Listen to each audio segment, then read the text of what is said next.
Hello guys, je suis le frère Sylvain de l'église Rédi, je suis dans Parole Impossible. Alors ce matin, j'aimerais partager quelques portions de versets avec toi et je crois que Dieu nous fera du bien. Let's go.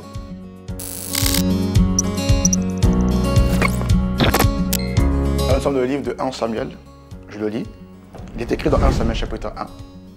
Il y avait un homme de Rama, Taïtsofen, de la montagne d'Éphraïm, nommé Elkana, fils de Joram, fils de Dilu, fils de Tohu, fils de Tsoup, Ephrasien. 2. Il avait deux femmes dont l'une s'appelait Anne et l'autre Pénina. Pénina avait des enfants, mais Anne n'en avait point. Chaque année, cet homme montait de sa ville à Silo pour adorer l'Éternel des armées et pour lui offrir des sacrifices. Là se trouvaient les deux fils d'Élie, Ophni et Phinée, sacrificateurs de l'Éternel. Le verset 4. Le jour où Elkana offrait son sacrifice, il donnait des portions à Pénina, sa femme, et tous ses fils et toutes les filles qu'il avait d'elle. Mais il donnait à Anne une portion double, car il aimait Anne, que l'Éternel avait rendue stérile. J'aimerais beaucoup que tu soulignes ça, que l'Éternel avait rendue stérile. Il est écrit, sa rivale lui prodiguait des mortifications pour la porter à sérité de ce que l'Éternel avait rendu stérile. 7. Et toutes les années, il en était ainsi. Chaque fois qu'Anne montait à la maison de l'Éternel, Pénina la mortifiait de la même manière. Alors elle pleurait et ne mangeait point. 8. Elkana, son mari, lui disait, Anne, pourquoi pleures-tu et ne manges-tu pas? Pourquoi ton cœur est-il attristé? Est-ce que je ne vaux pas pour toi mieux que 10 filles? Alors je m'arrêterai à parler et on lira la suite ensemble. La Bible nous parle d'une femme nommée Anne. Cette femme qui épouse Elkana, mais elle se retrouve dans un mariage qui est polygame. Elle a à la fois une rivale et sa rivale a des enfants. Et la Bible nous donne aussi une information, c'est que l'état de Anne, c'est un état de stérilité.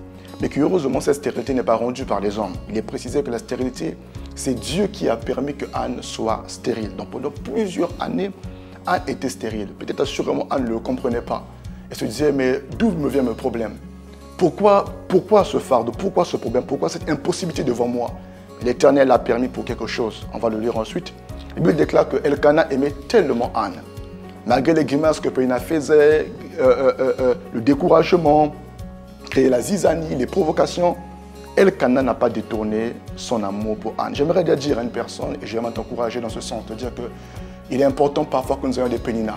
Tu vas le comprendre la suite. Il est écrit dans le verset de 1 Samuel toujours, que Anne est partie donc à la montagne, elle est partie à Silo. Et la Bible nous précise, elle fit un vœu en disant, l'Éternel des armées, si tu daignes regarder la fiction de ta servante, si tu te souviens de moi et n'oublie point ta servante, et si tu donnes à ta servante un fils, je le consacrerai à l'Éternel pour tous les jours de sa vie. Et le rasoir ne passera point sur sa tête. Comme elle restait longtemps en prière, j'aimerais souligner longtemps en prière devant l'Éternel, Élie observa sa bouche, Anne parlait dans son cœur, et ne faisait que remuer les lèvres, mais on n'entendait point sa voix. Élie pensa qu'elle était ivre. Anne qui n'avait pas d'enfant, l'une des priorités de Anne n'était pas la chirurgie, la gynécologie. Anne l'avait compris assurément. Elle est dans la présence de Dieu, elle a prié pendant longtemps. Dire à Dieu, Seigneur, ce fardeau qui est devant moi, cette incapacité qui est devant moi, cette impossibilité qui est devant moi, il n'y a que toi seul, le Dieu de toute impossibilité, pour me faire du bien. La Bible nous montrera par la suite que la prière de Anne fut écoutée par l'Éternel son Dieu. La première réaction de Anne, bien-aimée, j'aimerais t'encourager à le faire. Toutes les fois que tu es devant une impossibilité, pense au Dieu de toute impossibilité. Anne s'est réfugiée dans la prière. J'aimerais l'associer à deux versets.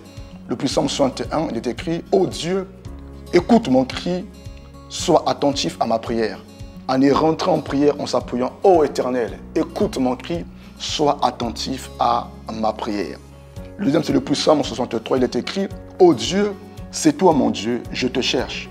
Mon cœur a soif de toi, mon corps a besoin de toi, comme une terre sèche, assoiffée et sans eau. » Bien-aimé, c'est pendant que la terre était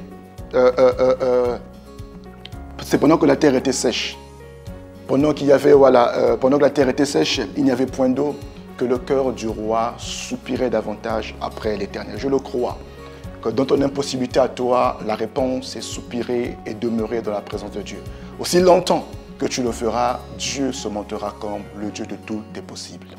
Je prie avec toi ce soir. Éternel notre Dieu, nous voulons prier dans ce sens. Dieu notre Père, Dieu de ceux qui ont cru, nous te prions ce soir au nom de Jésus. De même que tu l'as fait pour Anne. Oui, Pénina, Seigneur notre Dieu, certains la prenaient comme une moqueuse. Mais en réalité, mon Dieu, elle accomplissait pleinement ton pont. Elle a été, mon Dieu, l'élévateur qui a conduit Anne en prière. Je le crois au nom de Jésus. Que Pénina est pour nous parfois dans une saison de gloire, un ressort afin que nous rentrons pleinement dans ta volonté. Tendre Père, nous recommandons à ta grâce chaque membre qui me regarde, chaque personne, chaque famille.